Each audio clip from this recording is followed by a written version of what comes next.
Yeah, there we go. Right, we've sorted. Hooray! Hopefully there should be something. Right. Fancy animation and everything. Yeah. Oh no, what's he done that for? Stuck that in the wrong place. Anyway. So we're gonna lead you through the exhibition as it is here. When Joe and I sat down a few weeks ago to kind of work out how many pictures we were going to use, and thought, well, there's hundreds, thousands probably, where we were in the same location making pictures together. So it was a really difficult thing. And then we thought, well, how are we going to link them? So we thought what we'd do is we would find pairs of images that have some kind of link. So thematic or location, or some of which are about our inspirations. That's how we've arrived at these 40 pictures. I'm probably jumping the gun here, but we have talked about making a book out of this, because we figure actually there's a lot more that could be done with a wider selection of images. That's our kind of ultimate ambition for it, I think. So without further ado, hopefully this will work. It is worth saying that inevitably, when you do collaborations, you could script a talk like this, but in practice, thanks Alex, when we have our conversations, they're completely unscripted, and it's always more fun actually to make things up as you go along, and that's how you often discover those connections. And I think art, most definitely, all artistic practice, whether you think photography is an art or not, is to do with combining ideas. It's a fusion of ideas, your life experience, your influences, and all of the things that have happened to you in your life. And so when you then share that with somebody else, you find there's lots of common ground and then areas of interesting difference. And for us, although we have a lot in common, but we have very different concerns. And yet, when we get together to do workshops and so on, we find there's certain things that work for both of us. There's a Venn diagram, and somewhere in the middle. Yeah, exactly, which is really kind of fascinating. So hopefully we'll bring that out tonight. So one of the other things that I think we were talking yesterday about this, is that quite often photographers are presented as being lone authors of their work, in a way that maybe in many other art fields it's not seen like that. You know, people are sitting within a group of painters or a group of poets, like the First World War poets. And what we realised, chatting over the years, is that we have in different ways inspired each other to make images. And this first pair is kind of about that. I think it's a sequence which is also about our favourite images by each other. So this image for me was a huge inspiration when I saw this one, Joe. I can't remember whether it was at yours or mine, but I think you might have brought this round, and I might have seen it on the light box of mine for the first time. And it's not very far from where I used to live in Herefordshire. It's on the Glamorgan coast. And first of all, I thought, well, the classic, I thought, bastard. How dare he have made that? And I didn't know anything about it.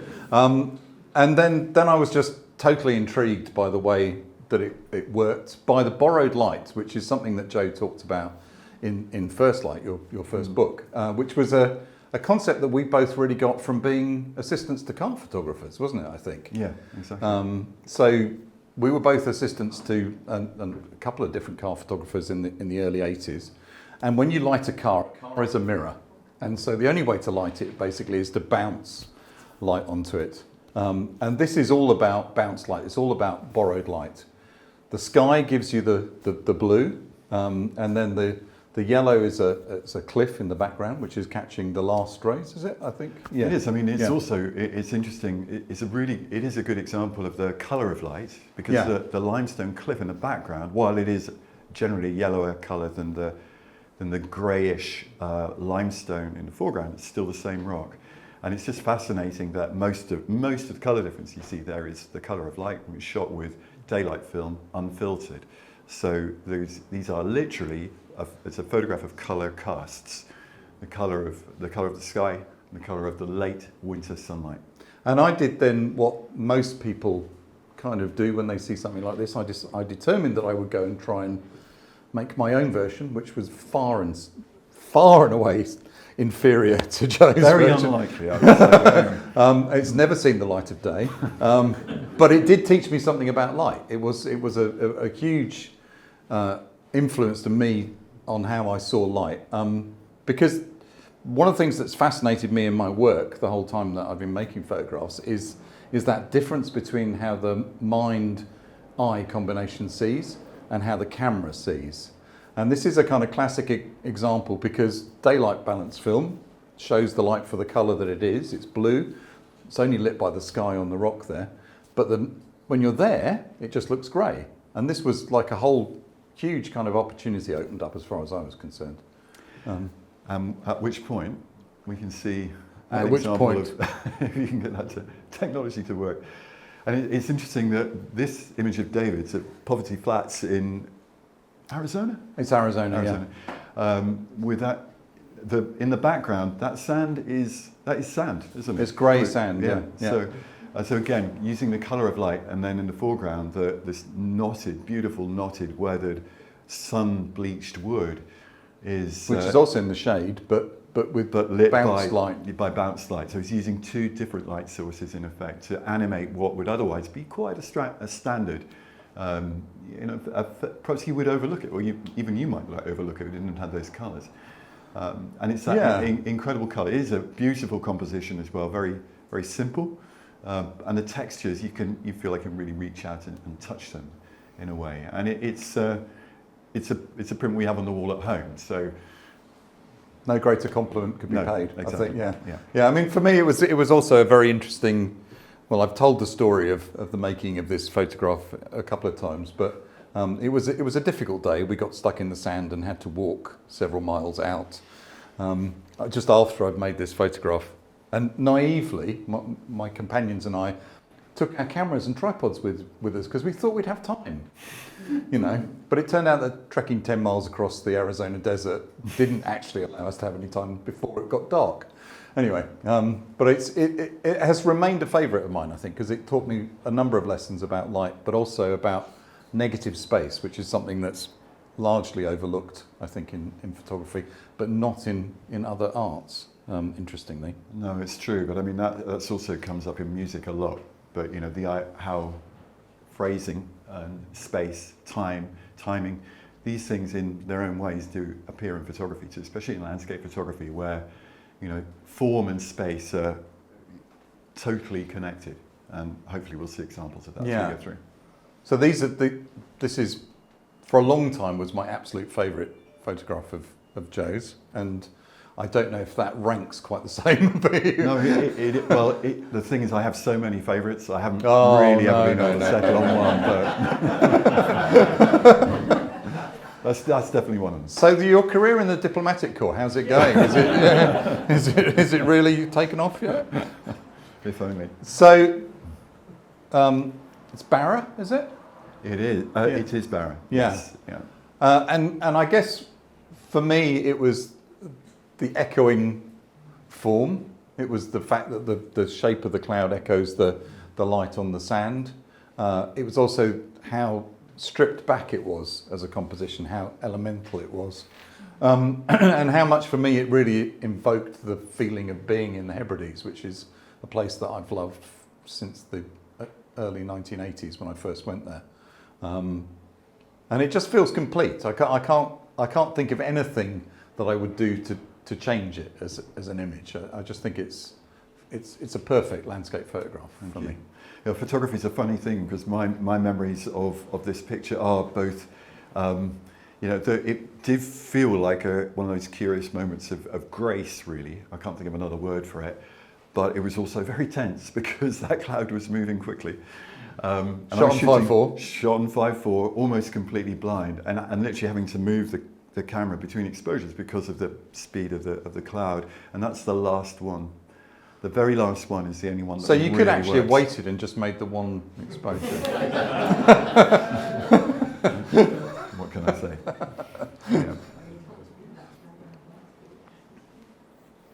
Yeah. Northern Norway. I'd like to let it be known that I didn't. Put that rock there. I didn't put that rock there. No, I did move 400 other stones out. No, it was found like that, and it's covered in a lichen, and the waves had lodged it into that position in this wedge-shaped crevice. And I actually went back a couple of years afterwards, and it had been smashed by a winter storm. So it was in the same place, but in several pieces. Wow. Yeah. It's a fantastic composition. I mean, it's one of those compositions that any of us can understand, but it's still actually very difficult to make them effective. I think it's notable for a number of other points. Probably today, if you shot a picture like that, you'd be using a filter in order to slow the exposure down, but shot on large format film. Didn't need to slow it down, it just No, was exactly. slowed. Yeah, we kind of accepted the shutter speed we were offered. And the other thing that was really interesting coming around to printing it was that the original, well, we didn't have the original transparency with us, but the scan was very Had blue. one of Tim's scans, which was Very scan. high quality scan, but very blue, and it was bluey, purpley, very, Yeah. and Very typically Velvia. yeah, and so actually we did sort of explore reducing that effect, and it was amazing how as we took blue, the high blue saturation out, form emerged from it, and it was like the color cast was very, very dominant. So I think this is a really happy result to have got to. But yeah, it's just interesting how, as the years have gone by, well, this is something maybe we'll talk about more later. The years going by. Yeah, well, there's that too. Yeah. I try not to dwell on that any more than I need to. Yeah. One kind of little anecdote to go with it. I was with a workshop group, and we'd gone out to shoot sunset after dinner, because this is like 11 o'clock at night in the Arctic summer, and the cloud had rolled in, so they weren't going to get that glorious warm late light, and there was this kind of pervading sense that they were disappointed because they weren't going to get the sunset. And I said, no, but the light's amazing, the cloud's fantastic, and look at this composition over here. Nobody wanted to shoot it, so I only shot it because no participant in the group wanted to shoot it. Yeah. So yeah, always wait till they've asked everybody. So similar subject basically, but very different treatments. Yeah, and in a way, well, this brings us sort of more into the mainstream of the show, which is talking about different types of subject matter and how they've inspired us in different ways. But I mean, I think that. I mean, ice, I think in present company, most people understand that ice is just one of the great subjects for landscape photography, partly because it's so temporary, elusive, magical, and it's like a creative force in its own right. You just never know what you're going to discover when it's really cold. Yeah, I mean, I think the ephemeral, we're working with ephemera all the time. We're working with transient light, transient weather patterns, transient effects. And that's so much of what we do is trying to.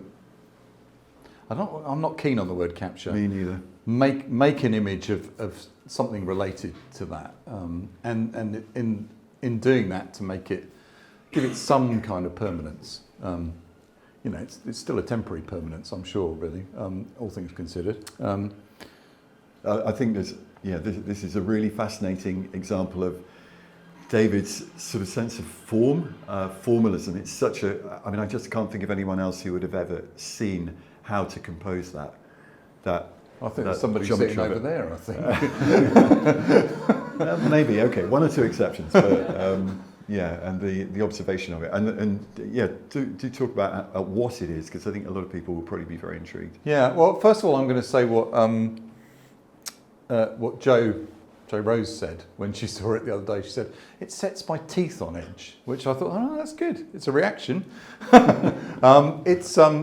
It's ice above a stream. It's multi-day ice above a stream. And the leaf has become incised into the ice because for a small portion of every day, the sun goes across the top of the ice, and the leaf just absorbs a little bit more of the heat of the sun than the ice does, and it just melted its way in. And I'm guessing the next time the sun hit it, it would have fallen through. So it was fortunate to see it. Yeah. And we were, I don't know, 50 metres apart, I think, on that day. I think something like that. Yeah. In fact, I think you shot something very similar to the accompanying image. Yes, quite. Yeah, but quite not that particular image. Yeah. Yeah. What's the blobs? The blobs are where drops have fallen on it from the trees above. Melting, again, melting ice. Yeah.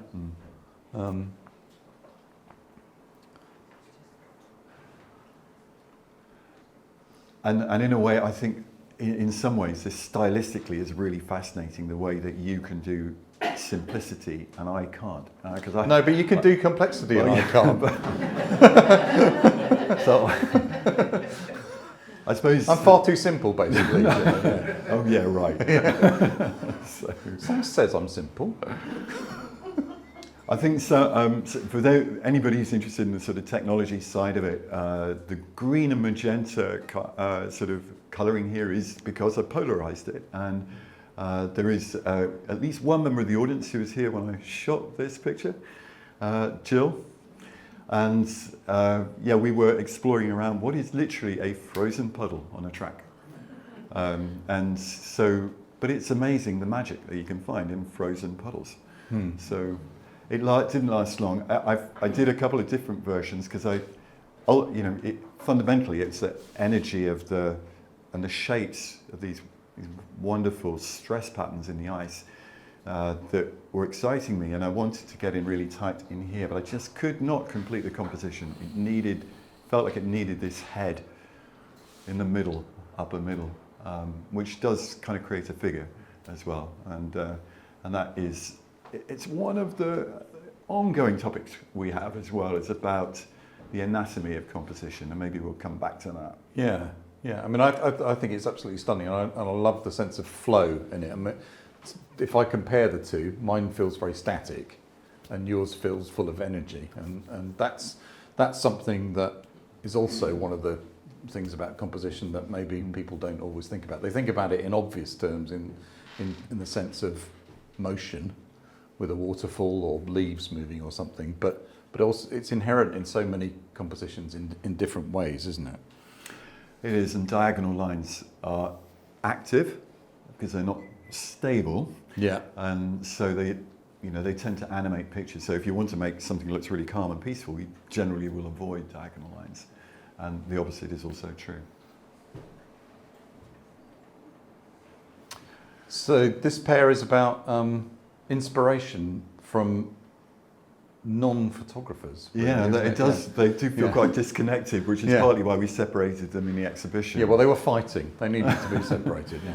But they have an important painting reference in each case. So I'm not sure which one comes up. Yours comes up first. Yeah. So I'm sure some of you will perhaps associate the compositional structure, which was very popular in, I think it was in the 18th century, probably popularised by Claude Lorraine and Nicolas Poussin, French landscape painters, and very often there were these wonderful scenarios of the countryside with trees overarching from each side. So it's a little kind of a reference or a homage to that in a way. But probably more important for me is the John Constable reference, because I love Constable's paintings. He's still in many ways a very underrated painter. In fact, in his own way, quite a revolutionary, because he was a contemporary of Turner's, who's one of the absolute, all-time greats. He tended to be in his shadow.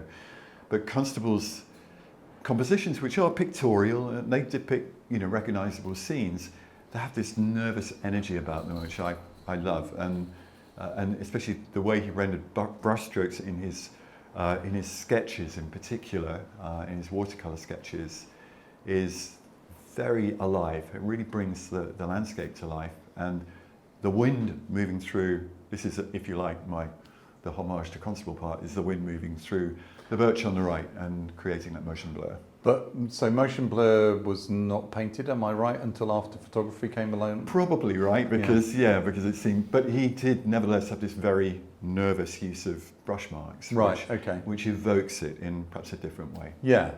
So also this is, I mean, I know that conversations we've had over the years, one of the things that you're very passionate about is this showing the landscape at the eyewitness tradition, basically. Yeah. Being a witness to things that are going on in the landscape and representing that in a way that... If you'd been there, you could have seen it. You could have photographed it. Yeah.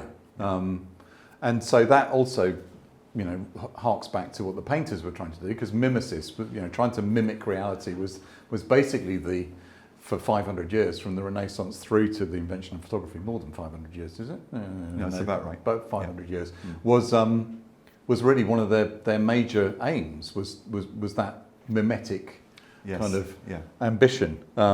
There's a story which actually touches on the motion blur as well. When Edward Muybridge did his motion studies pictures of the horses moving and froze the motion and finally settled the argument about what position the legs were in, Leland Stanford, who was his sponsor, took the book to the Paris Expo and he showed it to a French painter who'd specialised in battlefields, you know, cavalry charges. And he showed these photographs of the horses moving, and the guy looked at them and he was just completely devastated because he got it wrong. You know, for 30 years he got it wrong. And apparently he said, you know, I'm going to do a cold French accent, apologies. He said, I shall never pick up a brush again. But it's, you know, so that mimetic drive was lost really once photography came along and painting was freed to do things which were a little bit more like this, abstract. Yeah, exactly. Claude Monet. So Monet was an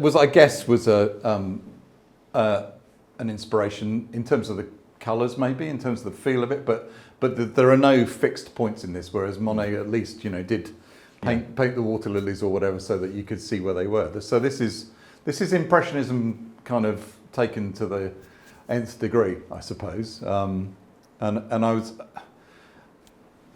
We both had a difficult transition into digital, didn't we? We found it very difficult to shift from film to digital because the process of using a large format camera is very beguiling. The ritual that goes with using the camera is very beguiling. And when we started using digital, a lot of the things that we enjoyed about photography were kind of lost. But it has to be said that this would have been very difficult to shoot on film because judging exactly how much motion blur you had would be almost impossible. So I mean, I remember photographing subjects like this in the past on film and coming back with not a single usable image. And I have to say, I think I took about 100 shots of this. And I was talking to Alan earlier, and I said I took about 100 before one worked. And he said, so why did you bring this one? So thanks, Alan.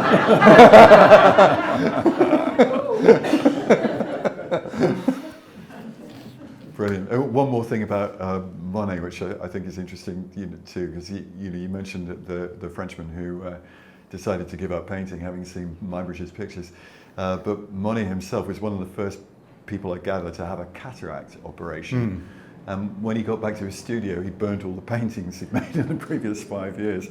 Now, I'm not sure if that's apocryphal, but that's what was said, because it's changed his colour vision so much when he'd had the operation. I think it's a huge shift, because it take away the yellowing,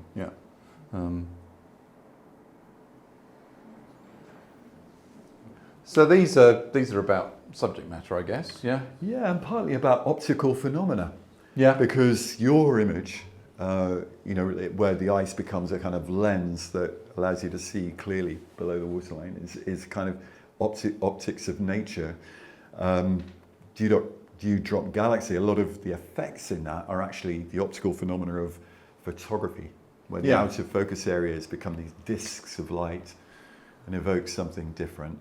But the droplets themselves are lenses as well, of course. Yes, exactly. In fact, the first lenses that anybody ever used for microscopy were droplets of glass. Yeah. Wow. Yeah. So that would be Hooke, I would guess. Yes, that's probably right. So this picture was actually made with this is not actually a dewdrop. Technically, it's a melting frost drop, and you can all tell that, can you? Yeah, hugely important differentiation. But I mean, of course, when you're composing at this close, it's one-to-one. So I don't think too many people would think that was landscape photography, but it's made in the landscape, and it's all part of the enjoyment and the joy. I think it's literally the joy, I think, of working with your camera. And I had a new macro lens, so I was keen to give it a try in a situation where the landscape itself was, was looking a bit overlit, frankly. There's an area of shade, blue background. So close, it's all extremely. I'm just going to interrupt you briefly there. How many of you, when you've tested a lens, have come out with something like this? It's an amazing photograph. Yeah. Thank you. But for me, I suppose I still get real joy out of seeing this. That's a normal sized droplet. And then you see, I don't know if you can see, well, you maybe see it in the print, but these like micro droplets. So it's just fascinating how nature behaves close up with things that we literally can't see unless we photograph them. So I have a question about when you were composing it. I mean, the problem about working so close is that you move a fraction of an inch and the whole composition changes. Yeah. And also if there's any movement, I'm presuming it was dead still, was it? It was fairly still, but it shot wide open. Right, at okay. 2.8, yeah. Right, but so the composition, how difficult were you handheld? Were you literally every second it was changing slightly because inevitably you move and things are moving slightly in nature. So I wouldn't say it's random, but I would probably have 10, 12 versions of this. Right, okay. This is my favourite. And is that you? Probably, yeah. Lots of chromatic aberration. There's a picture that Art Wolf took a number of years ago of bladderwrack seaweed, with the flotation bobbles all over it, and he's reflected in every single one. And I was gonna use it in a talk, and I tried to find it on the internet. It's no longer there, so presumably he decided it wasn't a good idea to still have it out there. Yeah. So this was my first time really shooting with a digital camera. In earnest, let's say. Wow. Right. So, I'd had a little Lumix, but actually taking a DSLR and using a tilt lens. I think this was shot on the Canon 1DS with a 90mm tilt lens. And I think this was, 2 or 3 days after I first picked it up, and it was eye-opening for me that I could. I'm tempted to jump in there and say, and how many of you would take a picture like that after 3 days with a totally new camera? Carry on. Yeah, and this is at Jökulsárlón in Iceland, and I just noticed this lying in the beached ice, and instantly was attracted to making a photograph of it. The colour of the light helps, obviously, that colour contrast. And then after I'd taken it, the guy called Daniel Bergman, who I do many of my trips with, said, I wondered if you'd noticed that. I shot something like that a couple of weeks ago, which made me feel really... But he was there quite often, yeah. Yeah, easy for him to say. I love the colours. I think it's just fantastic. And that is, of course, complementary colours is something we're often using. Yeah, yeah. Yeah, as wildlife photographers, it's fair to say we don't have long enough lenses.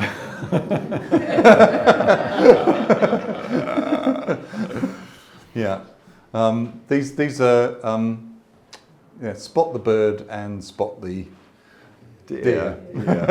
Yeah. This is very funny actually, because this is not the sort of photograph you make every day, but we're lucky enough to be out a lot with our gear in one way and another. Locally for me, somewhere not quite locally for you, and and you might be looking at a composition which is composed of just zones or tones of blue and orange, as David did there, and lo and behold, you get lucky. Yeah, it's actually a wonderful composition anyway, but it's rather special. Well, I saw the possibility for the composition before I noticed the bird, but I think you were set up to take this with the deer and the deer wandered in. Is that right? Yeah, I just liked this sort of window in the forest. It was everywhere else is quite sort of concealed, and there's this view through to the hill beyond. much of a view perhaps, and I had a new lens that I was testing as it happened. So everybody get new lenses. Yeah. So yeah, this is the Namib Desert, and teeny weeny little bird there is a pale chanting goshawk. I'm sure lots of you would have recognised that. Yeah. And it's in the dunes hunting, believe it or not, furry-footed gerbils. And it had a couple of chicks roundabout, I think, if I remember correctly. But I went up to photograph this amazing pattern of light and shade across the dunes, and only once I kind of cleared the last ridge did I notice the bird sitting there. And an odd thing happens when you're in a landscape like this. Sometimes it's very difficult to judge scale. And when I first saw this tiny little thing, I thought, oh, there's a person. Oh, I hope they don't walk down the ridge, I thought, yeah. And because it was a long way off, and this is at 400 mil, and the bird's still tiny in the frame, so yeah, I don't have a long enough lens. Yeah, it's only when I zoomed in with the lens that I noticed that it was the goshawk. It was, yeah. That's an incredible landscape as well, isn't it? It's just so unfamiliar to us. Obviously, I should have done some gardening, but with the long reach clippers, yeah.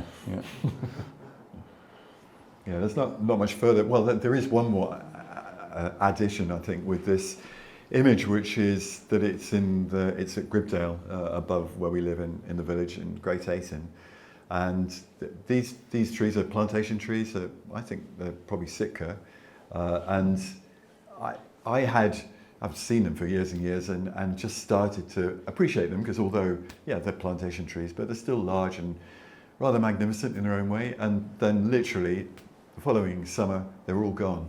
So it's amazing actually how often you find when you photograph trees they change because they get taken out, or because they fall, or they grow sometimes as well, and they change for that reason. So yeah, you're always recording. The landscape is very dynamic, and it's not just the animals moving through it. Yeah, I mean the scale of some of those processes is obviously geological, and we don't notice them, but a lot are quicker than we give credit for a lot of the time, I think. Exactly. And we were talking about the fact that as photographers in the landscape, you become an amateur expert in all sorts of different Very things. amateur in my case, but well, much in the same way that we've all become expert virologists post-COVID. But so meteorology, geology, ecology, these are all things that you become interested in because they all feed into the reasons why you make an image, and it's not necessarily clear to others straight away why that is, but it's all part of the process of inspiring.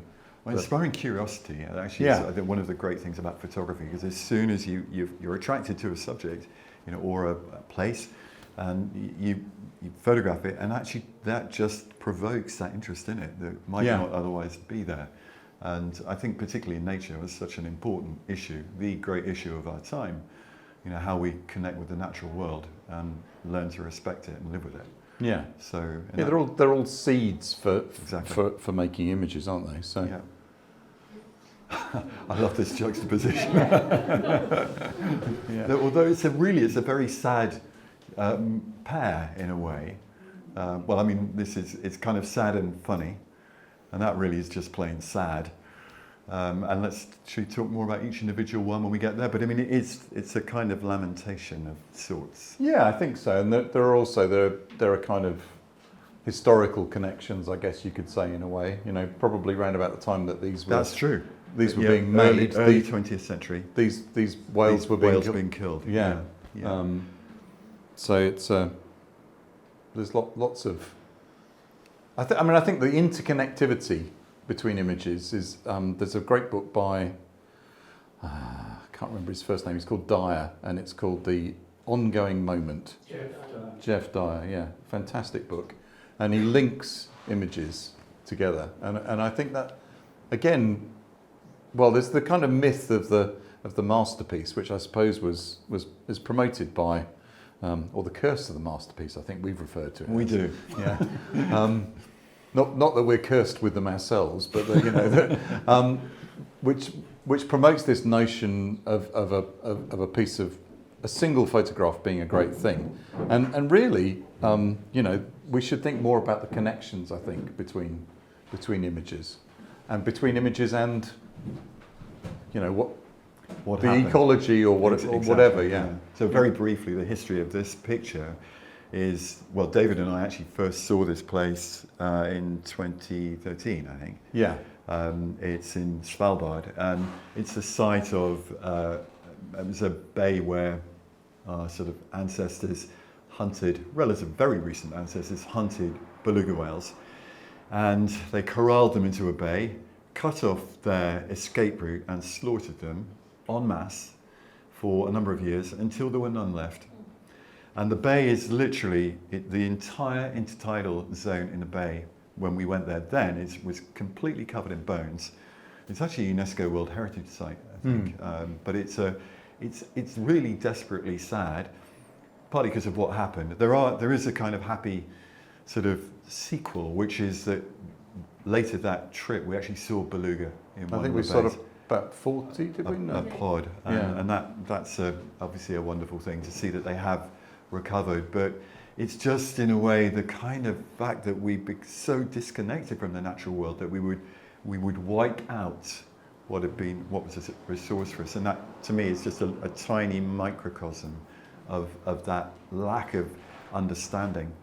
The idea visually is obviously their bones, but is that there's this sad face, like a clown's sad face, which is actually the back of the skull.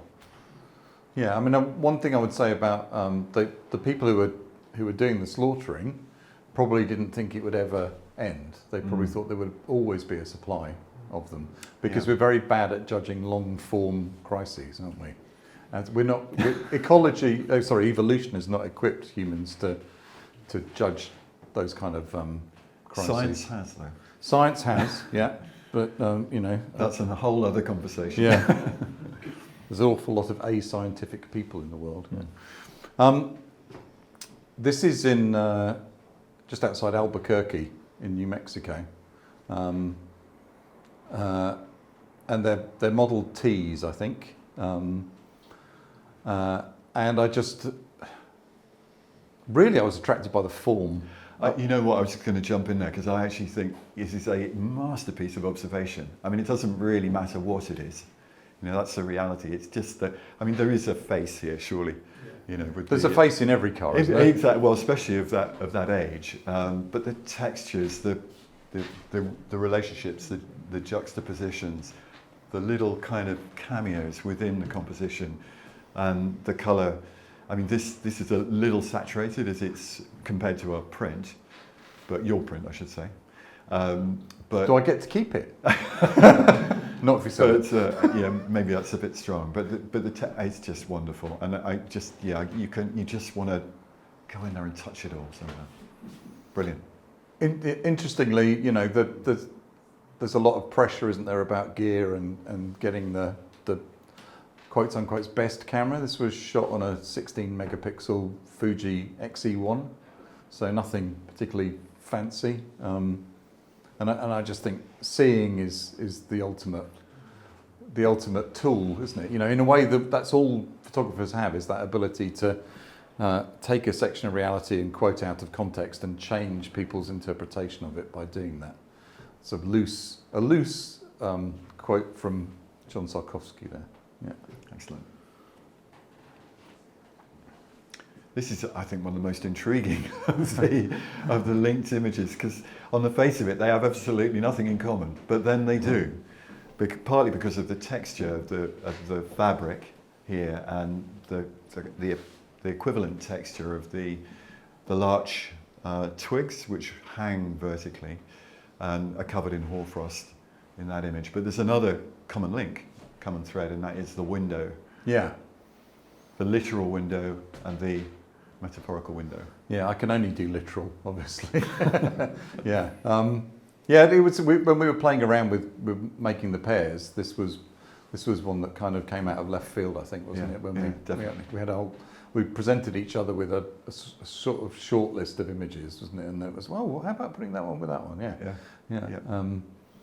Yeah, because they're both kind of glimpsing something through a kind of, in this sense, a curtain, isn't it? I think, Yeah, and exactly.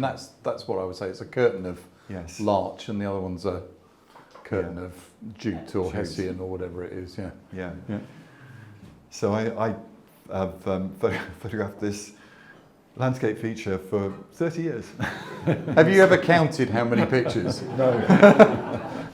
But this is one of my favourites of it. It actually was shot last winter, just because it's not obvious. And that's actually quite one of the things I love about returning over and over again, is that because you've perhaps done all the obvious things and explored, you can kind of develop what you might call a more in-depth or a different approach. You're probably not going to do the obvious thing.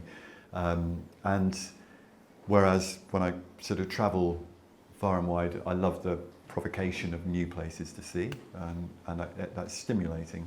And you learn more about the world and its different environments and habitats. But I do love to work locally. I think it's great. I think that's a key difference actually between us. In that, I mean, I do return to places, but I not in the way that you do. I'm not sure that I could have returned as often to photographing the same place as you have. And I mean, it's been very, very worthwhile. You've made some amazing images, but I don't know. I don't have the patience. I don't know what it is really. But we're all different. I mean, that's yeah. which is great. But I mean, you actually return to themes a lot. And I do return to themes a lot. Yeah, and I return to places, but I try to make a radically different photograph from the first time I went. This is in Italy, in a region that was badly devastated by an earthquake in 2016. And this is a building that is in the process of being restored, but a long way from being complete. That's kind of the backstory. It's not why I made the image. I wasn't very sure about why I made the image. It just spoke to me. And then somebody said to me, "Oh, Fox Talbot. You know, the window."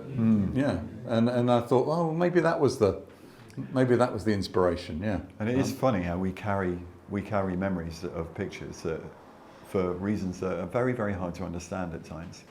But yeah, those are the ones that are kind of like little guideline, well, the signposts in our own work. And and often they are buried deep, so you don't necessarily understand consciously what you're referencing. No, I mean, I think subconscious processes are hugely important in the making of photographs. I mean, I think we've probably all had that feeling. You go somewhere and you can't make a picture. You can't see a picture. You know, it's amazing, but you can't see a picture. And then you go back weeks, days, years later, and suddenly you can see pictures everywhere. And I do firmly believe that the brain is doing some subconscious processing in that interim time and working out how to approach the subject. I think it's really hugely important, and therefore I think that to go with your gut feeling, your reaction to something is a very important thing to do, and not ever to reach for a formula about how you should approach something. It's whether it feels right or not. You know, there's nothing right about this composition. It's slightly off centre in the middle. It breaks every rule. Yeah. But for me, I still find it very satisfying as a picture. Yeah, it is. And actually, you know, sorry. The point you make is really, really important. Learning to trust your instinct. Yeah, it's maybe the key to actually learning to speak with your own voice. I think it is. Yeah, I think it's very and there was I can't remember the guy's name. I met him a few times, and he was talking about his experience on a photography workshop, and the leader had come up to him and said, "So, you know, what are you trying to say in this landscape?" And he said, "I'm not sure I'm trying to say anything yet. I'm still listening at the moment." And that's, you know, communing, not consuming. And I think, sadly, it's a case that a lot of landscape photographers today consume the landscape. They don't take the time to commune with it, to connect with it, to see what it is about the place that they want to represent. This was quite tongue-in-cheek, because the compositional structure is almost identical. I mean, totally different landscapes, totally different places, but the way that the sort of flow, the flow and the space and the energy and the points. I suppose we should ask the question: focus. whose image was made first? I think yours was, wasn't it? I think it definitely was. Yes. Yeah. So yeah, I'd so love to say plagiarism. I influenced you to make this one. Plagiarism rears its ugly head on my part there. Yeah. When you showed me this, the thing that amazed me was actually where it is, because I've been near to this spot an awful lot of times. So this is a ridge of Koigach in the Ascent, in Ascent, and but I'd never noticed that it looked like that from from that viewpoint. I've always felt from this kind of angle that it was a bit boring, and so it's so much about the light, isn't it, at the moment? Well, I mean, and that is absolutely the point. There are certain times when that wonderful arcing ridge, which is one of it's only a small detail in the image, but it is an important part of it, where it's animated by the light. And as it happens, on that morning, at that moment, in those conditions, with that very, very light snow, and that soft light as the snowstorms were moving across the landscape, it all just came together. And you can't, I do have an agenda to photograph things that are close to me, as sometimes you all always do probably, but I've shot the goshawk was a long way off. But making connections between things, is a sort of goal, and that's I kind of love the fact that the little clumps of very undistinguished grasses, which to me have great beauty, but only partly because of that moment is in that light, in that particular light, and yet everything is connected in nature in one way or another, and trying to evoke that sense of connection through the visual device of composition is part of my agenda. Yeah, and so if we go back to talking about painting, because you did fine art, didn't you, at university? So was that something that was touched upon? I mean, I actually remember having a conversation with you. You said nobody ever talked anything about composition.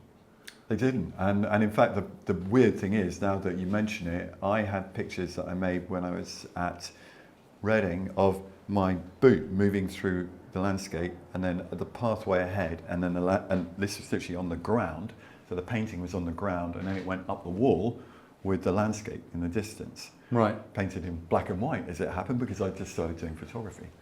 So it actually... And then you thought you cut out the middleman and just use the camera. But the point is that it's the idea of moving through space, the journey through space, and experiencing form along the way was kind of the concept, if you like. Yeah. So it is curious how to go back to the technology, the large format camera, inspired by people like Paul Wakefield and John Blakemore and David Munch and the great large format photographers.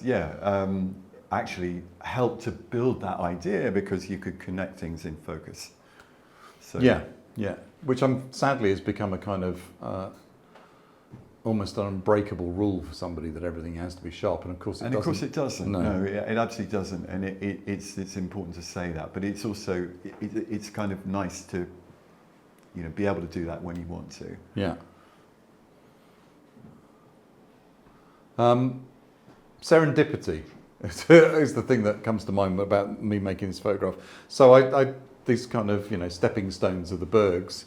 I thought that's great, but it was overcast, and I set up to make the photograph, and then the sun came out for about less than a minute, and because I was already set up, I took the photograph. I just had to adjust the shutter speed. Yeah, but what I didn't know was whether the shadow would be in, because I didn't have time to look to check whether the shadow would be in. So the first thing I did after the light went away was to check whether all of the shadow of the nearest berg was in, because I felt that was really key to it. It is, yeah, beautiful. obvious correlations. Very left field. Well, there was a little bit of green. I felt we had to bring up green, didn't we? The big green question. So, yeah. Lots of people accuse me of hating green. I don't hate green. It's just that you can't ignore it. So it has to work within the terms of the composition. Otherwise, it will potentially, in a colour image, wreck the composition. And I think both of these are ones where the green is key to how the composition works. Yeah. That's pretty much the only. Well, but greens are fascinating, aren't they? There's so many different shades. It's incredible looking at this. Even looking closely at this, even on screen, you can see there's yellow greens and blue greens and grey greens and it's literally macro. It's more or less 1-to-1, and yours totally different scale. Another local picture, that one. Yeah. So one of my fascinations is finding beauty in the mundane, finding something in the everyday that most people would bypass, and I'd say that cracked paint has become a very well-known kind of subject. But what I liked about this was the slightly surreal nature of this. I think it's a sticky label that has been kind of cooked. Aged, yeah. And how the shapes in that, there's elements of kind of surrealism, of Dali-esque. They're all eyes, little faces. Yeah. So that was what kind of attracted me to making the image. But it's a beautiful composition. I mean, just the structure of it and the way that it's constrained at the edge. I think it's so satisfying. Thank you. Yeah, is it the most recent? It's possibly the most recent picture, I think. Well, that's interesting because this is my most recent picture, which was shot about a month ago. During that lovely July weather. That's it. When it was sunny every day, and yeah. So was it actually tipping it down at this point? It was. That's why it's called rain dance. Yeah. It was heavy rain, but rain and mist. It's lovely. It's really fun working in those conditions. So, although quite an interesting challenge with a big brolly, as I'm sure everyone here has had a go, one time or another. So, I just find they go, kind of sideways when you try it. So I've not mastered the art of the brolly yet. Just a quick one on that. I mean, woodland is tricky because it is so complex, and obviously this does give a degree of simplification having the mist there. But one of the things that I really enjoy is that observation of these very fine little details, like around the edge of the composition there, and particularly here, this shape, the way it's framed within that opening. And that essentially helped me kind of determine exactly where I wanted to pitch the tripod. So a lot of the time, I've learnt about your composition from people who've been on trips with you. So somebody was saying to me, I think it might have been John Brock, who's in the audience tonight, about how you find a hook, a little something within the composition, and then work out. I work back from that very often. Yeah. I think I'd do that as well, but I don't think I'd articulated that. Yeah. Yes. Just pause you very quickly for a battery change. This will take 1 second.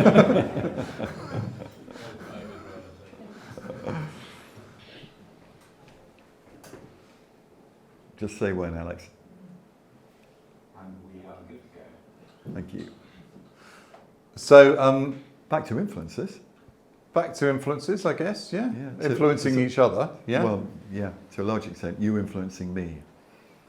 Well, however, you took me there. Exactly. Yeah. So the image on the right is made at a place on the North Cornwall coast called Strangles, which Joe was telling me about how wonderful it was. He was also happened to drop into the conversation about how it was a 600-foot climb back up afterwards, and that made me less keen.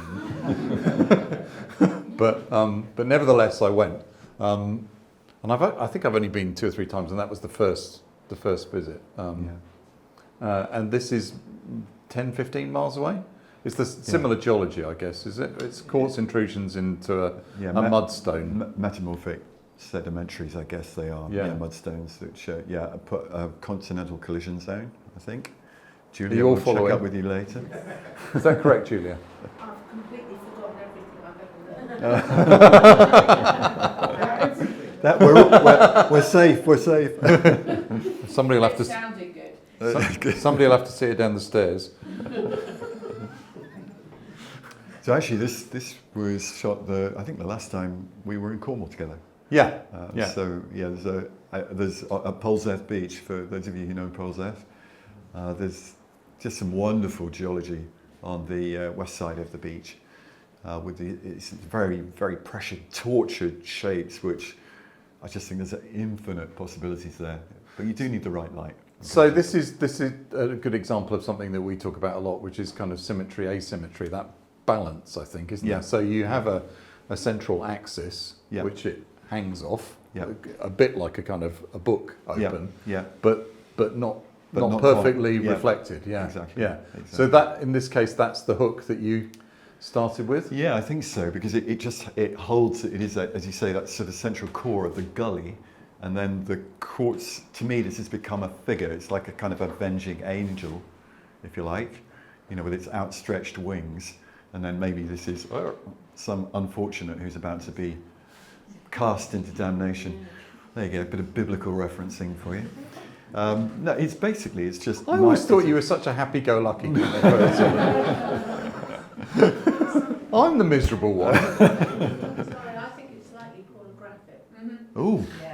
It looks very female genitalia. Yes. Yeah.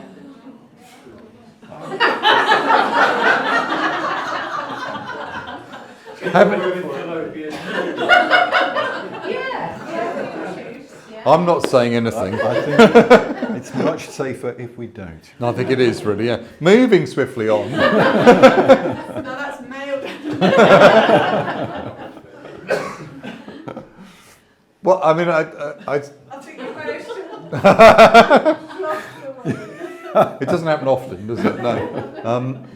What I quite like, this is one of those things where I think I like to kind of play a little bit about with spatial ambiguity, and lots of people read this as the white lines, the quartzite, being on a different plane from the background, which was my intention to try and make that kind of unclear, like they're lying on top of it, but of course they're totally embedded within the rock. And then in terms of composition, I don't know, I just did what felt right. I didn't really think about where the lines went. The classic thing to do would have been to, stick a diagonal from one corner to the other, but they don't really do that, do they? The central axis, again, is the stronger one, probably. Yeah, it's one of those compositions that you cannot put, you can't really pin it down why it works, but it absolutely does work, in spite of the fact that it breaks all those rules, which we keep hearing such a lot about on workshops. And yeah, I just think it's wonderful. I mean, there's no way I could have composed that. You were there that day. Yeah, no, I produced some rubbish pictures. No, you didn't. I quite like. Yeah, no. I disagree. Yeah, but right. This is putting the cat among the pigeons. I like. I've just noticed the way that this kind of seems to run in. That's right, isn't it?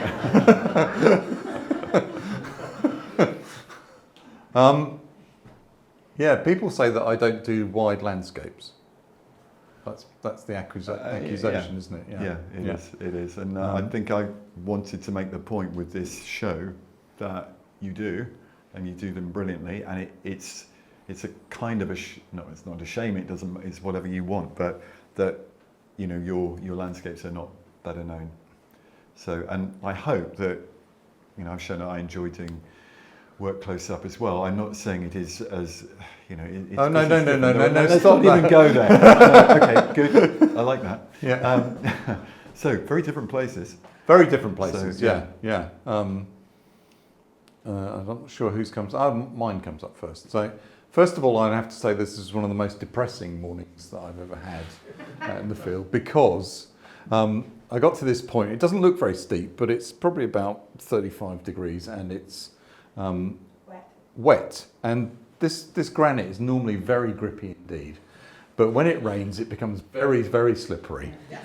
And I was there, and I'd taken my photograph, and I packed up the bag, and I started to go down, and I realised it was really slippery. And this coincided with a family arriving with a sort of teenage girl, and she looked up at me on the rock, and she you could see the thought processes, and it was like, old man in trouble. I need to help him.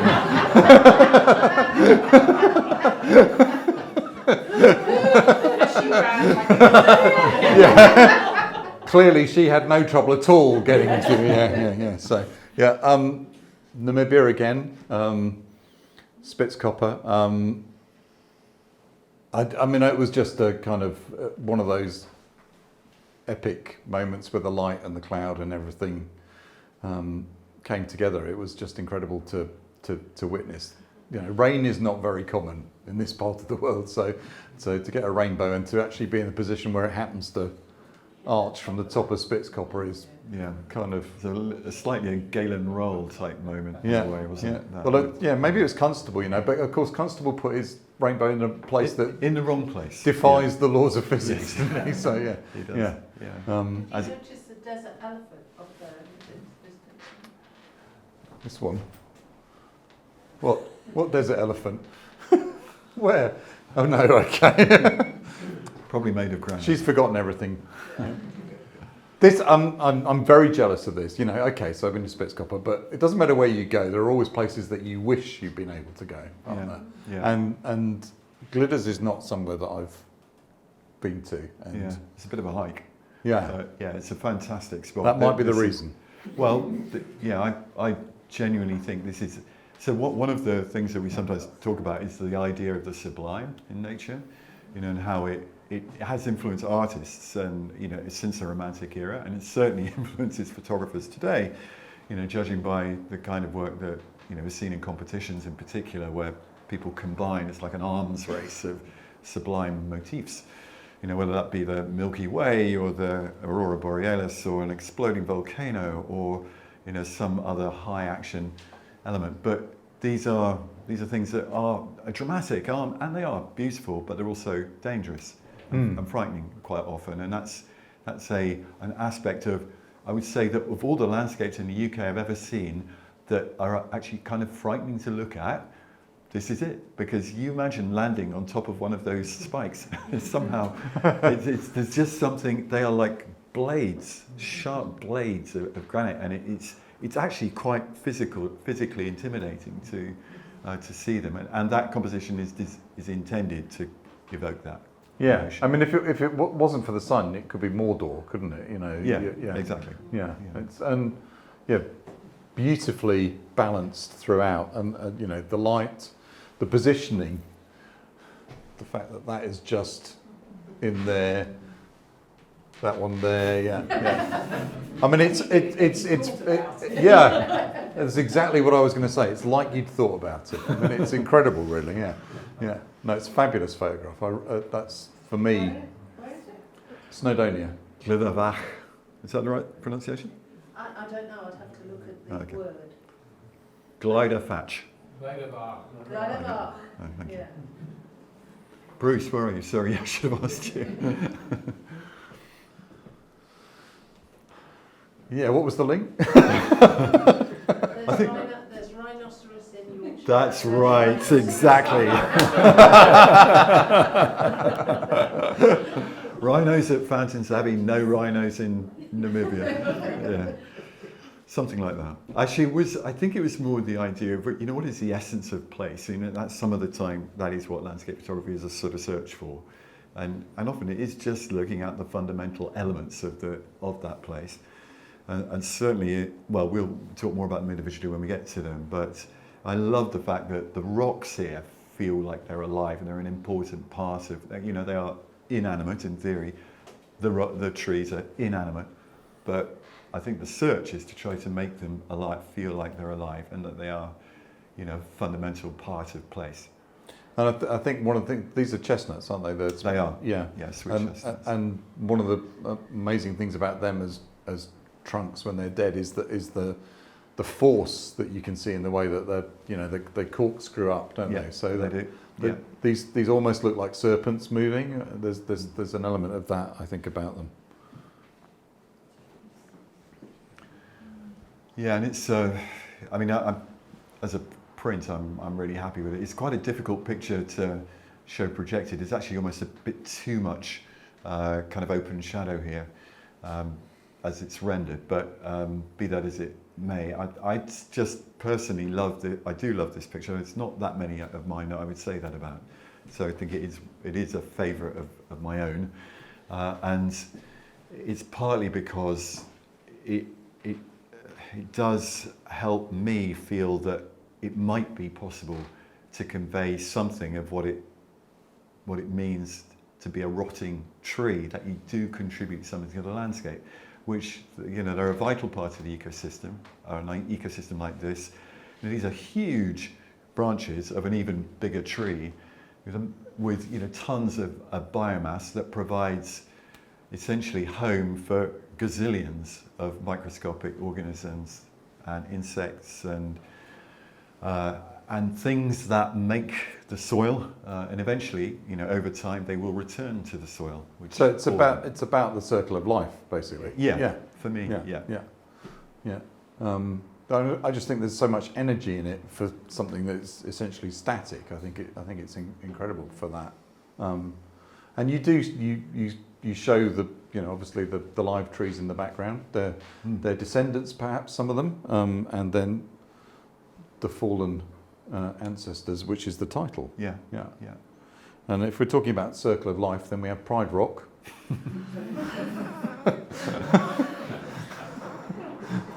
Yeah, I noticed neither of us burst into song at that point, which is No, which was a relief to every single member of the audience. Yeah. I mean, this is Damaraland. It's Namibia again, and it's a quintessential landscape in my feeling of what Africa is like. I think, and that fleeting time at the beginning or the end of the day when the light is really beautiful. And actually it's modelling it and not really harsh. Yeah, and the cloud, I mean, it is so painterly, that the light that you have there, and I just think you immediately feel immersed in it. It's just fantastic. It makes you want to be there. It was pretty special, wasn't it? It's very special. Yeah.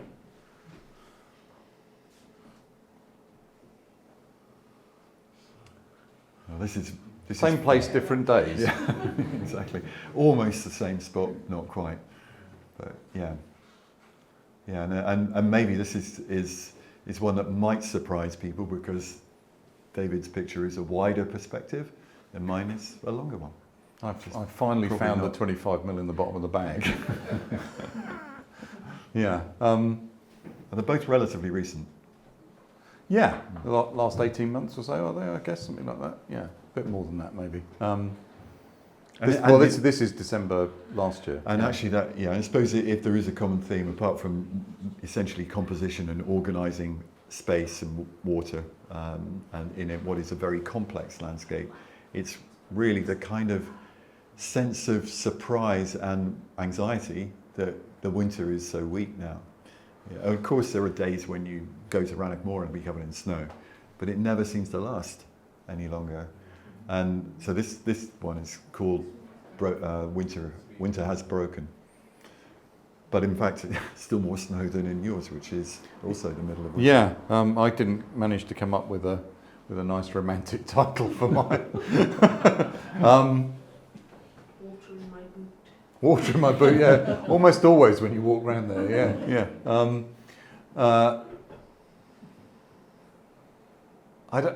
It felt so serene, I think, was the reason and that it's I was a beautiful place. drawn to making that image. And I think it's interesting also for me, if I think about, the representations of what we call wilderness. And really, the only wild parts of this are on that island, because everything else has been altered by man, by our grazing policies, by our support of an overlarge population of deer for economic gain, by the deforestation that's happened over the last several centuries. So we look at that, and it is beautiful, but it's in no way really natural in the sense of an unspoilt, untouched landscape. And I think we were mentioning earlier about seeds, about why we make photographs, and there's always this gap between the intention of the photographer and what the audience sees in a photograph, and the only way to bridge that gap really is to attach a scaffolding of words. But I'm against the notion of attaching a scaffolding of words to explain that in most circumstances, because it takes away a chance for free interpretation by the viewer. And you know, this is essentially an illustrative picture. It's not ambiguous, but I think that's okay sometimes, just to make an image that is heartfelt, that comes from actually just the joy of being somewhere. And I think that's, for most of us photographing the landscape, that's where it starts. For me, that's often where it finishes too. So yeah, I totally agree. And maybe that's that's one of the differences between us. I think in many ways your idea of how you want your pictures to work is more ambitious, because I am happy to do descriptive photographs, ones that are geographic, as opposed to, What was that Robert Adams quote about the geography, metaphor, autobiography? Yeah. Those are the three elements that he characterizes as fused in a good landscape photograph. And Right. you will find something out about the landscape, about the human condition, perhaps, and about the person who's made the picture. Yeah, yeah, which is a kind of more human viewpoint than Sarkovsky's Mirrors and Windows, I think, isn't it? I think it's and more approachable, I think. Yeah, that could be a whole other talk. It could, yeah. Perhaps in the book. I think composition is always the big thing, isn't it, for all of us? And I suppose the connection between the rocks, the angles of the rocks and the angles of the mountains are what drove this idea for me. It's nowhere near such a beautiful morning as David's, but it still has its own beauty, partly because of the lack of wind, which allows the loch to reflect. So yeah, I mean, sky. the notion of beauty is interesting there, isn't it? Because I would say it was Of course, equally as beautiful, but just different. A different kind of beauty. Yeah. Yeah. I think there's a huge range of what might be considered beautiful, and in fact, mine is almost in that range where it would be perfect to put the word shortbread in the sky.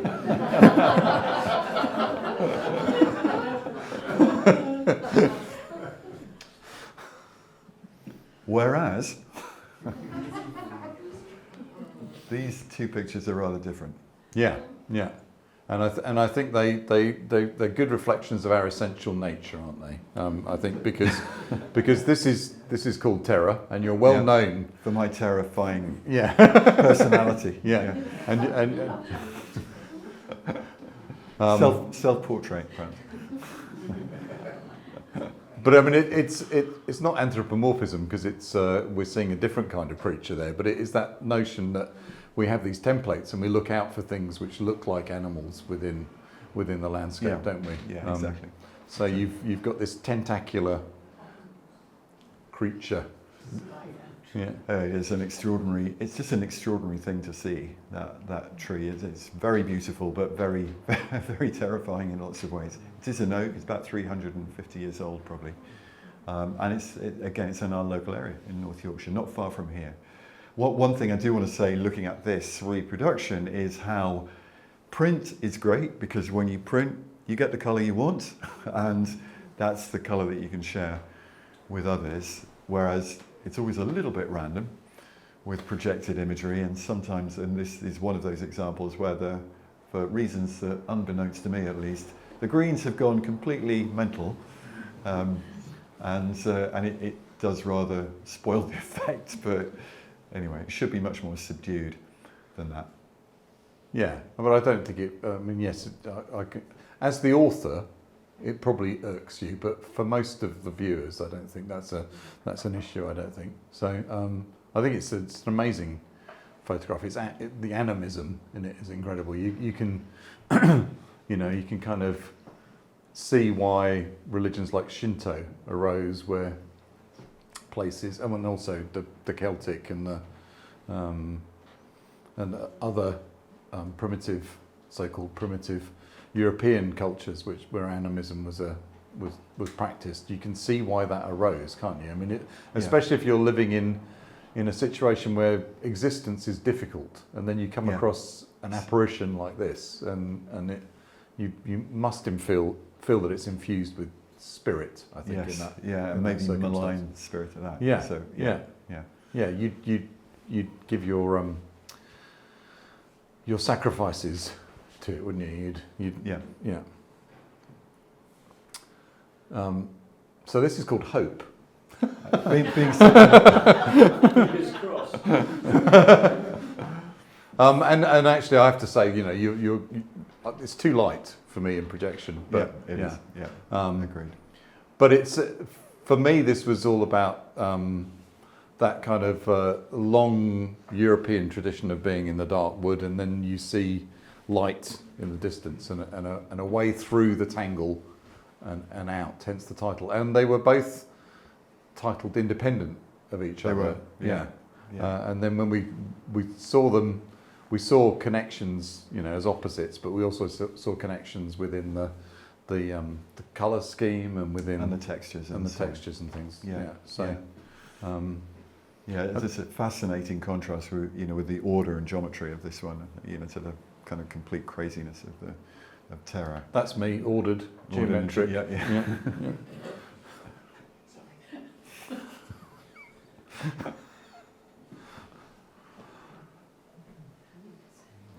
Sand. It was partly based on that, wasn't it? Literally the idea of sand and such an inspiring kind of thing it often is. Just these tiny little grains, thousands and thousands of them together, and what they do.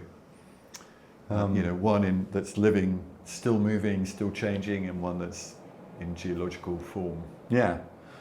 Namib Desert again, oldest continuously deserted, if you can say that, place on the planet. 80 million years it's been a desert, I think. Is that right, Sass? Yeah. And they both got heads in them. Yours is much more obviously. I'm afraid so. Yeah. Yes. But that, and that's, you know, we've talked about the anatomy of composition, and it's really fascinating how, well, it's evolutionary biology, right? That we see human forms wherever we look.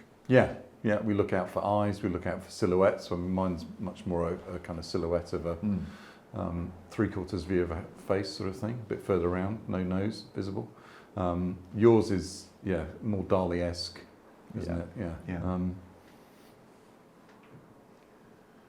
And one of the things that I'm fascinated with is ambiguity. So ambiguity of scale, ambiguity of whether you can actually interpret what you're seeing in front of you. This is really about scale, because that could be, you know, a reasonable sized tree, 3 or 4 metre high tree, but it's actually a twig about 15, 20 centimetres high. Because this could easily be an aerial shot. I mean, a number of the group went and did aerial trips, and a lot of the pictures that they took had that same feel to them.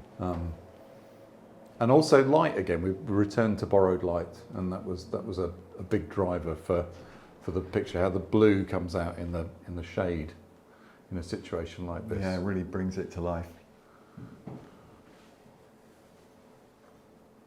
Oh, there's totally flat light here, very overcast, but that is probably ideal for this type of subject where it's almost pure texture, all that fine detail that if you had direct sunlight, it would probably destroy it. So you literally stumbled upon this as, yeah. So that's that thing of being in the receptive state, isn't it? It is, and when you say stumbled upon it, it's a sort of situation where you found an interesting area of rock at your feet in the intertidal zone on an overcast, flat, grey, dull day when no one else is around, because of course, why would you go out to the beach when it's not sunny? No, it's brilliant, isn't it? That's the best time to go. Yeah, exactly. Dog walkers, occasionally, but yeah, and the more you look, the more you see, and so it's finding an area that has potential and then letting your imagination free.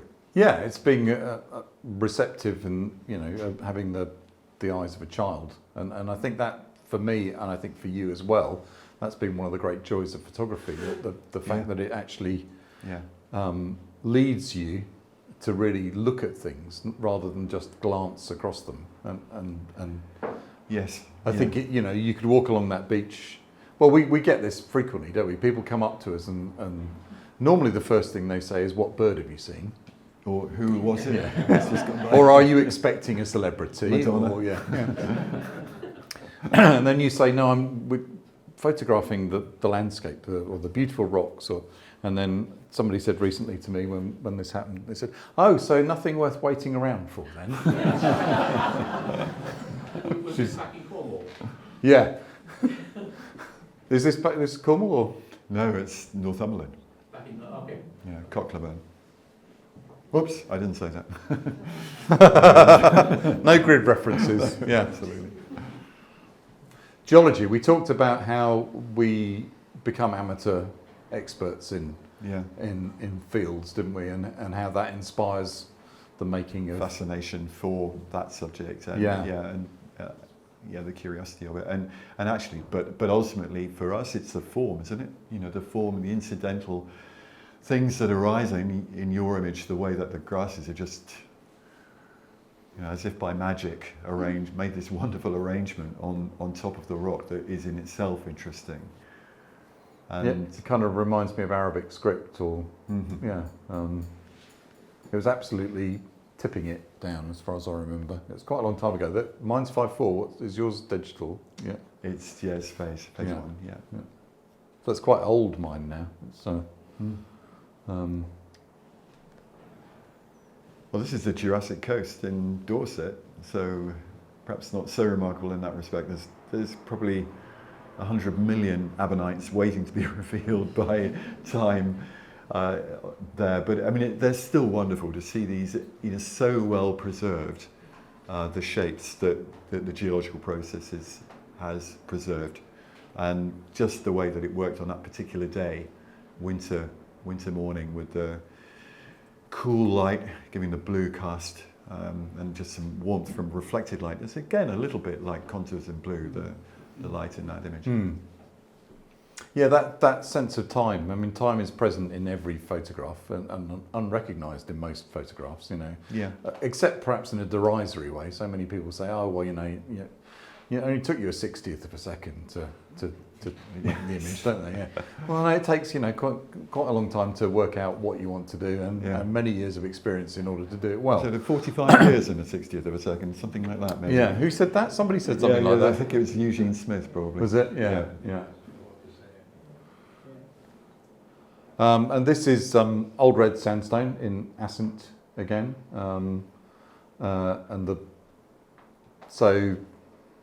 I think I was fascinated by the signs of life on top of the geology, present life. The lichens, which and there are mosses in there as well, and algae, and then the larger forms, which are the grasses, which have been washed across in some flood, probably sometime before I was there, and it was very wet conditions. I think it was one of the workshops that Adrian ran, I think. When we did away, we stayed in Ullapool for a couple of days, didn't we? And I seem to remember most of the time it rained. That's my recollection of Traditionally. it. Anyway. So I was first attracted by those shapes of the grasses because I thought they were just wonderful, and they happened to coincide really nicely with the lichens. And then that's again about being receptive, about really looking at what's around you, because it's the kind of detail that you could easily overlook, pass by. Yeah.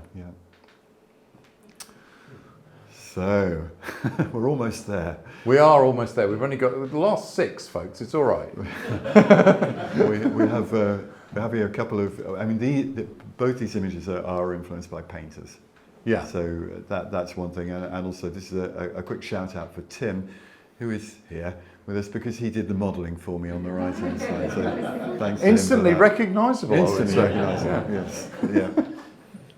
What's going to come up? Ah, Hopper. Hopper is the kind of the obvious kind of reference here. But it's also true. Sorry, David, to jump in. But you know, your love of Americana is well known, and actually this is a great example of that. So, yeah, I mean, I'm fascinated by it because of the kind of pathos of broken dreams, really. I mean, that's what interests me. You know, this was a period of incredible optimism when these buildings were put up. Everything seemed to be going everybody's way, kind of thing, and they're relics. And now you go to these places in the States, and quite often there's very little left surrounding place. I mean, this is actually in Albuquerque, so it's a busy university town. But there's a place to go to in Tucumcari called the Blue Swallow Motel, and most of Tucumcari is closed motels and closed shops, and huge swathes of the population have left because it's, you know, economically dead. And so I find that relationship between the optimism and the pessimistic reality very, very interesting. And actually links to it's Edward Hopper, isn't it? It's the Nighthawks. The Nighthawks, which yeah. is also a very sad image. Yeah. But it's very beautiful too. Yeah. So I mean, we were talking about subconscious references, and I don't think when I took the picture I thought of Hopper. But then when you get it back and you look at it and you go, oh well, you know, there's something about Hopper in there. Maybe if I was going to reference it a bit more, I would have got closer and I wouldn't have got the neon in. But so it's like all things, it's a fusion. It's a fusion. It's an adaptation. It's adding together the influences and what interest us. Yeah. And I think it's very important to recognise that we don't, you know, kind of live in an artistic vacuum. And so much of the discussions around photography in the popular photographic press seems to forget the fact that humans have made images for 75,000 years, you know. It's all about photography, and it's not about all those other ways that people have made images from cave paintings onwards. And yet we can't get away from that. All those images, you know, they're all behind. They're part of us. Yeah. Yeah. You know, we're influenced by every single image we see, probably at some subconscious level. Yeah. And it's really interesting to, you know, you said that last image, it feels that it's a place that's so sad and you know, it's a lost dreams. And here's another one. Yeah. So, you know, the steelworks at Redcar, this literally does not exist any longer. So when Tim and I were down there, there was still the possibility it was going to be saved. There was still kind of political ongoing discussions and so on, and it's wonderful when it was alive and working, and it probably was never working that hard over the last 20 years anyway, but you know, it had a regular cycle of it would puff out wonderful plumes of steam, and he felt that there was actually something happening there. And of course it employed 450 people probably from Redcar, and it was absolutely the heart of the community, and it's now all gone. And obviously they will recover and life will go on, but it's still, for me, symbolises a moment of passing in human history. And then the other reference in it is a more Caspar David Friedrich, a very famous romantic German painter whose work many of you will know, and his probably Wanderer Above a Sea of Clouds, Mist or Clouds, yeah. It's and it's this sort of figure gazing out over what is in fact a hybrid landscape. But you've turned it on its head, haven't you? Because this is a man-made landscape. Exactly. Yeah, it's supposed to be a kind of it's a pastiche. Yeah. No, have you not noticed he stands like that all the time? if you leave him free in here, he'll put a foot up on that chair.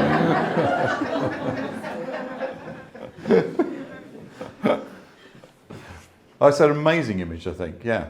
It's My only criticism is the model, because he didn't keep dead still for the 6 seconds. A bit harsh. Bloody great light in my hand. Oh, right, okay. I thought it was a phone, but anyway. But no, it's true. You were backlighting yourself. So trees.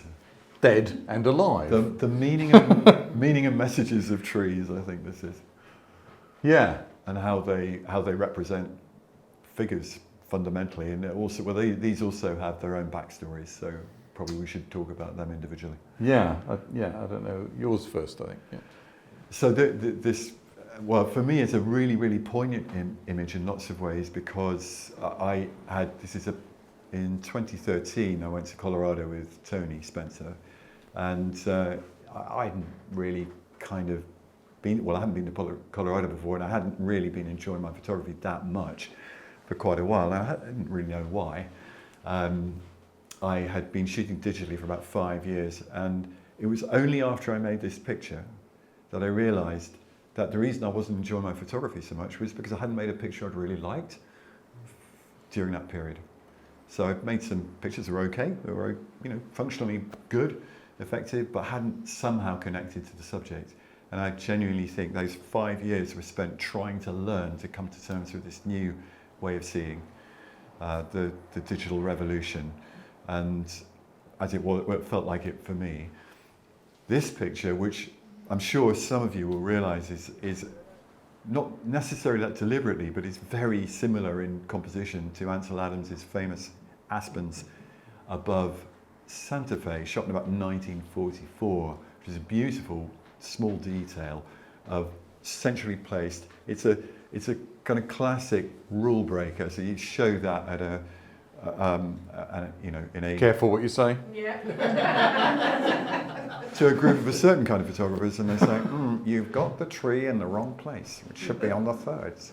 But in a way, it is what it is. You may like it, may not. That's not really the point. It's a picture that I love because of what it means to me, and because I genuinely think it does engage with the subject in a way that I've failed to do for many Okay, years so before. I'm going to ask the question is, so how important do you think the craft that is in relation to the making of the image? Because essentially you're doing the same thing in terms of composition, Yeah. but clearly the craft, the change in your routine for craft interrupted your ability to make the photographs. So is that a fair reading of what you said? I think so. I was using a Linhof, so it's using movements, not tilt, but rising back, drop front, and in many ways I would have shot it the same way if I'd been shooting 5x4, but certainly in my initial outings, those first years with the Linhof, the backs were blind. So you were shooting with the ground glass screen. There were CCD sensors, no live view, and the ground glass screen was tiny. Comparing that with the beauty of a 5.4, a 10.8, and that was very difficult to change, to make that change if you wanted to continue to use a view camera, which I did, to have that control of perspective, to have that control of focus. And so bit by bit I upgraded my backs over the years, and now everything works really well, but the nature of the process was holding me back. But this helped me to revive my confidence, if you like, as a photographer. It's a great image. I loved it the first time I saw it, and I still love it. It's Thank you. I'm very jealous. No higher compliment comes from David Ward, so No, I'm pretty thin on compliments, aren't I? Yeah. So, famous place in Namibia, which I wanted to shoot in a different way from how it's usually shot, because most people photograph it with the dead trees, the dead camel thorns kind of straggling across this bowl, and the dunes behind. And I've previous visit I'd shot into the light like this, but this time I think you and I were quite close to each other, weren't we? And we saw this arc of the dune coming down, and I thought, no, that'd be wonderful to because it looks almost like sunrise over a different planet or something. And then there's a conversation. You talked about trees being figures, and I think these two trees in the background are chatting. Yeah, not necessarily in a complimentary way about the three in the foreground. Perhaps it's time for my medication. So that was, those were largely subconscious processes, but not entirely subconscious processes. And the kind of the backstory of the place is amazing. This was a lake, dried up quite a long time ago. The trees have probably been dead for about 800 years, and they were probably alive for about 700 years. So that's incredible to look at something like that, and they're only still there because of how dry it is, because of how ridiculously dry it is. And all of those things, when I look at the picture, feed into my interpretation of the picture. Yeah. It's just the lighting and the design and the composition are fantastic. Do you remember our outrage about hearing that people have been climbing them? Oh yeah. People have been. Fashion shoot as well. Oh yeah, because there were 3 people turned up to do a fashion shoot, and yeah. And we're leaning all over the trees and walking on them. Yeah. It's got much busier. Everywhere's got busier. Yeah. Last 2 pictures, folks. I can't see one of them, actually.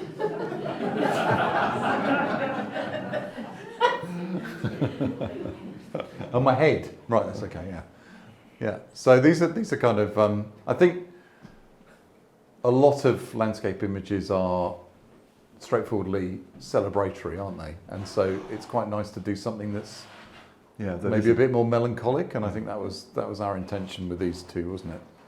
And to be fair, we have a few pictures that hopefully are not all emotionally jazz. And there is a range of different emotions that emerge in the exhibition, but these are more perhaps deliberately intended to evoke that. Yeah, and I think that there are, mood. for both of them, there's also a link to another artist. So yes, John Blakemore. So this is quite simply a copy. I mean, I did not go down with John's book or one of his prints, but his picture of this rock has haunted me for a long time. And when I finally got the opportunity to go to this place in Wales, it's less than a couple of years ago, with some friends, I spent a lot of time helping them over the rock because they're somewhat older and more frail than me. But then we also had a chance to photograph it, and he made this his famous picture with a long exposure, probably in 1978, 79, and I always found it incredibly kind of haunting and powerful, and it's an amazing yours rock. is colour and his was black and white. Of course, yeah, probably using slightly different exposure technology. But I think did he not used to do, well, I know he did some very long exposures, but he also did multiple very short exposures. He did, and I think this was actually a very long exposure, but you're right. I mean, he was a very creative, very innovative, technically, John. He's very arty, very artistic, but he used tons of different techniques to achieve his amazing images. He came to talk when I think I've told you this story. I know this story, yeah. So he came to talk when I was at college, and we were all fascinated about why did he shoot only in black and white? I mean, he has subsequently made bodies of work in colour. So at the time I thought he was being entirely serious, but I now realise that he was just taking the piss out of some gullible students. But he looked at, I don't think it was me who asked, somebody else in the class asked the question, and he looked at them and said, well, I haven't seen in colour since I stopped taking acid.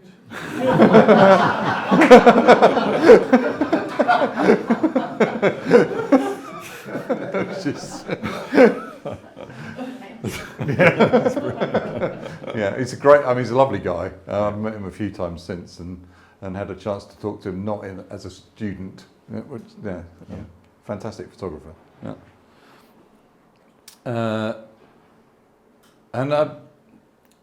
Somebody remarked on this photograph after I took it. They said that's the least Lofoten-like photograph of the Lofotens that I've ever seen, which I thought was quite a compliment, actually. Yeah, and And it's sort of it's influenced by a number of painters. I think probably there might be a bit of Wyeth influence in there. Absolutely.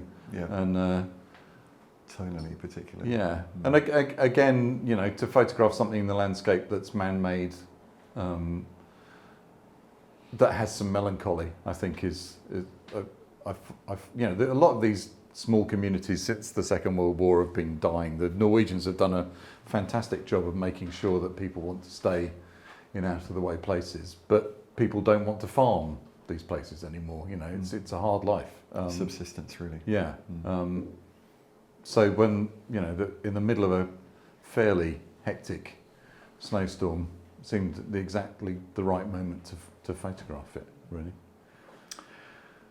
And on that bombshell, On that, yeah. I think it's time to, well, we're going to end the slideshow and, Yeah. And ask Alex for the lights, please. Thank you.